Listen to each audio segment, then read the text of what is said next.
Սա անօրինակ քայլ էր համաշխարհային քաղաքական պրակտիկայում, երբ ընդդիմության հիմնական ուժի առաջնորդին հնարավորություն չի տրվել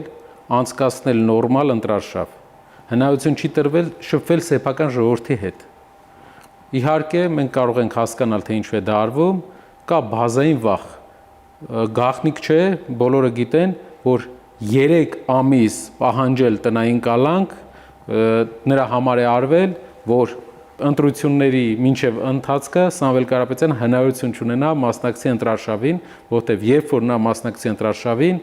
բոլորը կսկսեն համեմատել Փաշինյանին Կարապետյանի հետ եւ Փաշինյանը վստահ լինելով, ճանաչելով Կարապետյանին անձնապես, վստահ գիտի, թե ինչ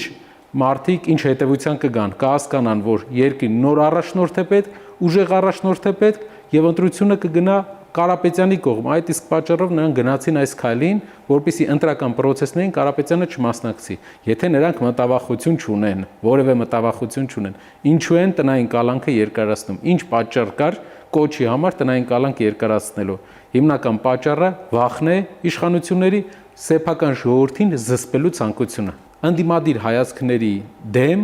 արշավ է իշխանության կողմից այն իշխանության, որը երկար տարիներ եղել է ընդդիմություն եւ որը իշխանության է եկել պայքարելով ժողովրդավարության կոչերով, բայց մենք գիտենք, որ հենց հագել է այդ կոստյումը, սկսել է դուր գալ եւ նա վերածվում է սորական երկրների, սորական կոռումպացված համակարգերի իշխանիկների։